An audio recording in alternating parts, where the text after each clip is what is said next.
Hello everyone, this is paper 2 from October 2020. Right, so let's have a look. So it's actually the summer series from 2020.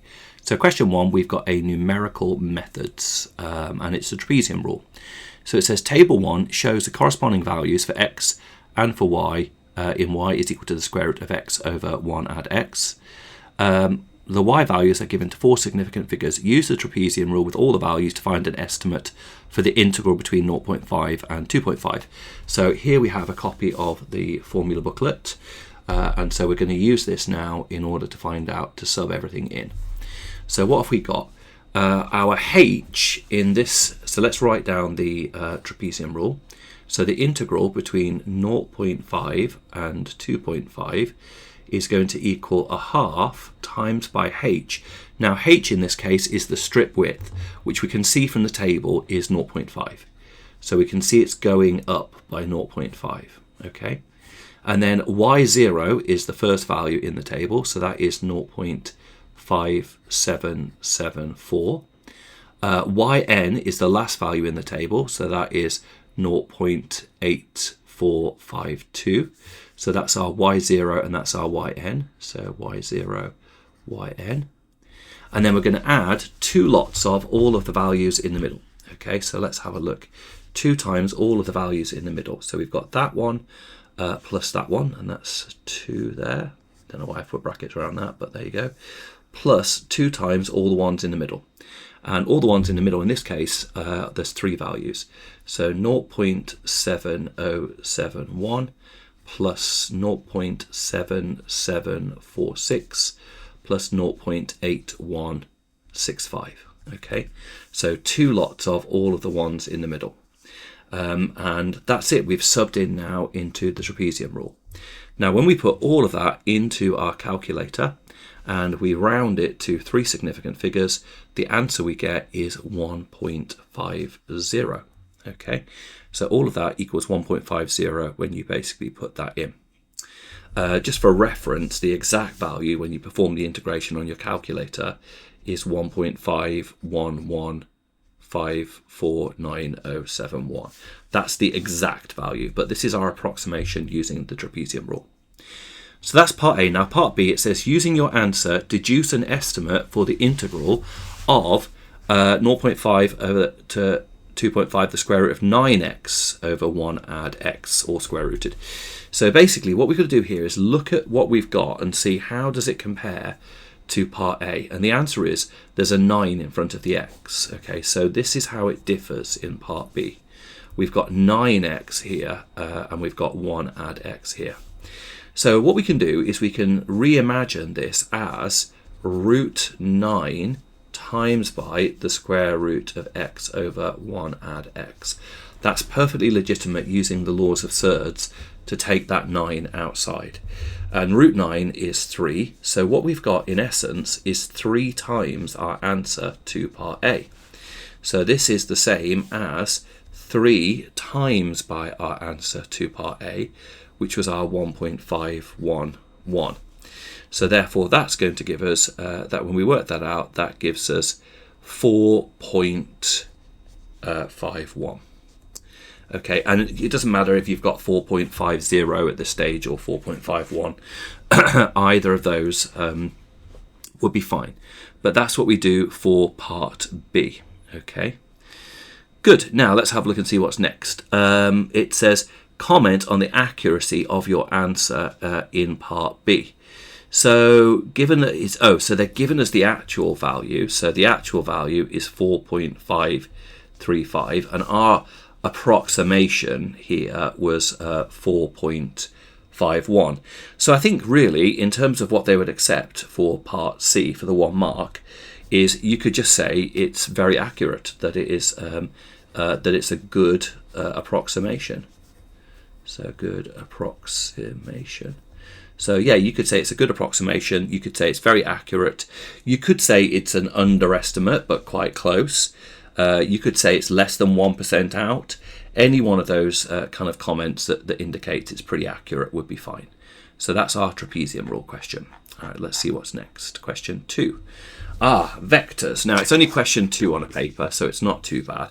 and I happen to have prepared this one earlier. So it says relative to a fixed origin, the points P and Q and R have position vectors of P, Q and R respectively. Given that P, Q and R lie on a straight line and that Q is 1/3 of the way from P to R, show that Q is equal to 1/3 of R plus 2 lots of P. 3 marks. So I've drawn a little sketch here to represent the situation that we're facing. Okay.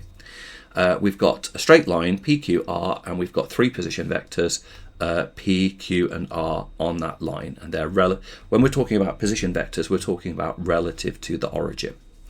So we've got to find an expression for Q, which means essentially we need to find an expression for O to Q. So how do I go from O to Q? Well, one way to go from O to Q would be to go from O to P, and then go from P to Q. Okay. Now, so let's write that down. That is O to P plus, 1/3, to go from P to Q. Okay, so that's one way of going from O to Q, would be to go O to P and then do P to Q. But P to Q is 1/3 of P to R, 1/3 of P to R. And what is P to R? P to R would be minus P add R. So minus P add R. So the journey from O to Q is the same as doing P plus 1/3 of minus P add R. So now we just expand our brackets. So we have minus 1/3 P add P is 2/3 P, and we've got 1/3 R there.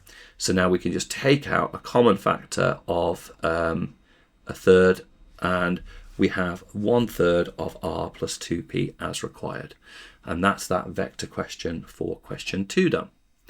Right, let's see what's next for question 3. Oh, we've got a logarithm question for question 3. So this is just the first few questions on this paper. So it says, given that 2 log 4 minus x is equal to log of x add 8, show that x squared minus 9x add 8 equals 0. So let's have a look at this. So we have 2 log of 4 minus x is equal to log of x add 8. So first of all, using the power law of logs, we're going to put that power up there.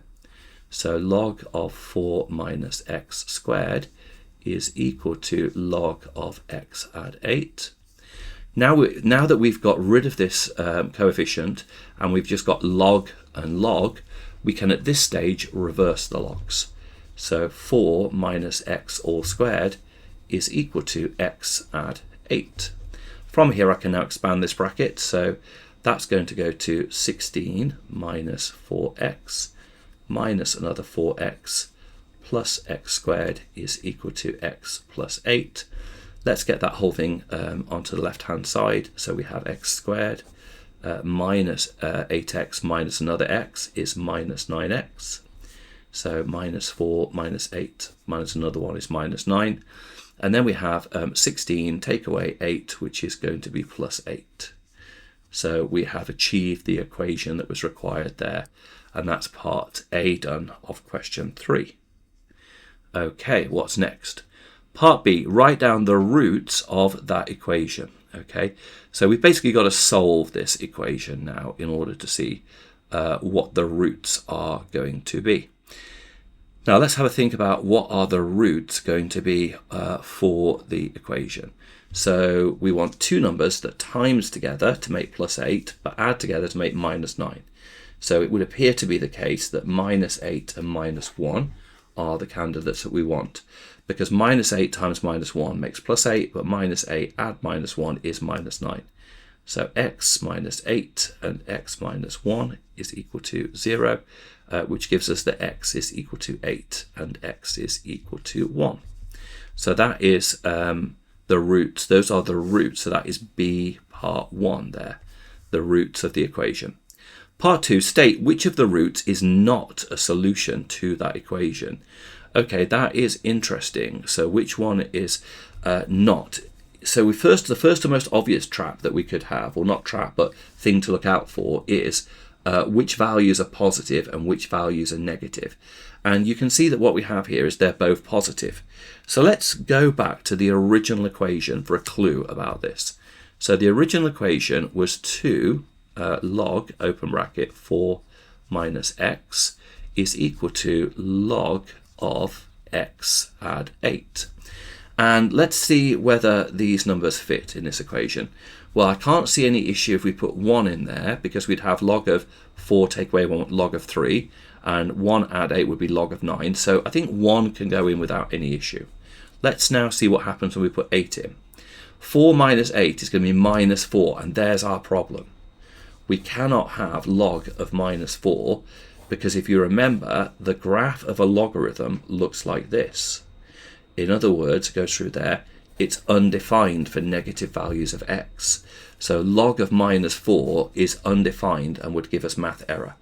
So that means that we can have the 1, but we cannot have x is equal to 8 is not a solution of our equation, because logarithms are not defined for negative numbers. And if x is 8, we end up trying to have a log of minus 4, which we cannot have.